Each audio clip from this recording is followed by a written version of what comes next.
Hello and welcome again to Old Stories for Tired Eyes.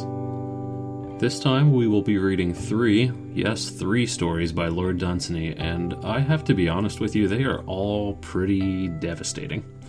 So if you've had a rough weekend, if you've been shoveling a lot of snow, as a lot of people in the Northeast are, maybe this isn't the week for you, or maybe this is exactly what you're in the mood for.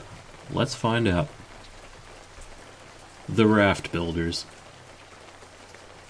All we who write put me in mind of sailors, hastily making rafts upon doomed ships. When we break up under the heavy years and go down into eternity with all that is ours, our thoughts like small lost rafts float on a while upon oblivion's sea. They will not carry much over those tides, our names and a phrase or two and little else. They that write as a trade to please the whim of the day, they are like sailors that work at the rafts, only to warm their hands and to distract their thoughts from their certain doom. Their rafts go all to pieces before the ship breaks up. See now oblivion shimmering all around us, its very tranquility deadlier than tempest. How little all our keels have troubled it. Time in its deeps swims like a monstrous whale, and, like a whale, feeds on the littlest things. Small tunes and little unskilled songs of the olden, golden evenings, and anon turneth whale-like to overthrow whole ships. See now the wreckage of Babylon floating idly by, and something there that once was Nineveh. Already their kings and queens are in the deeps among the weedy masses of old centuries that hide the sodden bulk of sunken Tyre, and make a darkness round Persepolis. For the rest I dimly see the forms of foundered ships on the sea floor strewn with crowns. Our ships were all unseaworthy from the start. There goes the raft that Homer made for Helen. The Workman.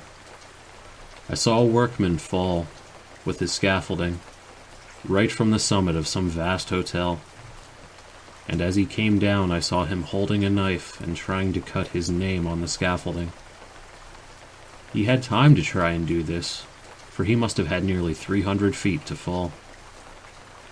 And I could think of nothing but his folly in doing this futile thing, for not only would the man be unrecognizably dead in 3 seconds, but the very pole on which he tried to scratch whatever of his name he had time for was certain to be burnt in a few weeks for firewood. Then I went home, for I had work to do. And all that evening I thought of the man's folly, till the thought hindered me from serious work. And late that night, while I was still at work, the ghost of the workman floated through my wall and stood before me, laughing.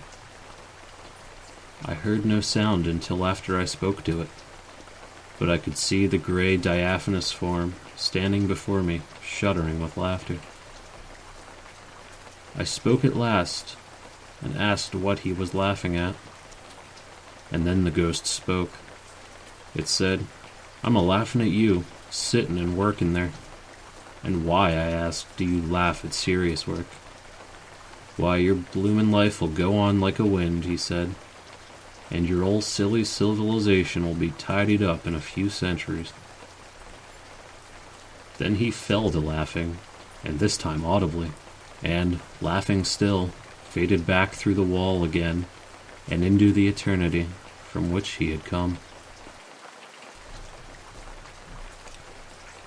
The Guest. A young man came into an ornate restaurant at 8 o'clock in London. He was alone, but 2 places had been laid at the table which was reserved for him. He had chosen the dinner very carefully, by letter a week before. A waiter asked him about the other guest. "You probably won't see him till the coffee comes," the young man told him. So he was served alone. Those at adjacent tables might have noticed the young man continually addressing the empty chair, and carrying on a monologue with it throughout his elaborate dinner. "I think you knew my father," he said to it over the soup. "I sent for you this evening," he continued, because I want you to do me a good turn. In fact, I must insist on it. There was nothing eccentric about the man, except for his habit of addressing an empty chair. Certainly he was eating as good a dinner as any sane man could wish for. After the burgundy had been served, he became more voluble in his monologue. Not that he spoiled his wine by drinking excessively. "We have several acquaintances in common," he said. "I met King Seti a year ago in Thebes. I think he has altered very little since you knew him. I thought his forehead a little low for a king's. Cheops has left the house that he built for your reception. He must have prepared for you for years and years. I suppose you have seldom been entertained like that." "I ordered this dinner over a week ago. I thought then that a lady might have come with me. But as she wouldn't, I've asked you. She may not after all be as lovely as Helen of Troy. Was Helen very lovely? Not when you knew her, perhaps. You were lucky in Cleopatra. You must have known her when she was in her prime. You never knew the mermaids, nor the fairies, nor the lovely goddesses of long ago. That's where we have the best of you." He was silent when the waiters came to his table, but rambled merrily on as soon as they left, still turned to the empty chair. "You know, I saw you here in London only the other day. You were on a motor bus, going down Ludgate Hill. It was going much too fast. London is a good place, but I shall be glad enough to leave it. It was in London that I met the lady I was speaking about. If it hadn't been for London, I probably shouldn't have met her. And if it hadn't been for London, she probably wouldn't have had so much besides me to amuse her. It cuts both ways." He paused once to order coffee, gazing earnestly at the waiter and putting a sovereign in his hand. "Don't let it be chicory," he said. The waiter brought his coffee, and the young man dropped a tabloid of some sort into his cup. "I don't suppose you come here very often," he went on. "Well, you probably want to be going. I haven't taken you much out of your way. There is plenty for you to do in London." Then, having drunk his coffee, he fell on the floor by a foot of the empty chair, and a doctor who was dining in the room bent over him and announced to the anxious manager the visible presence of the young man's guest.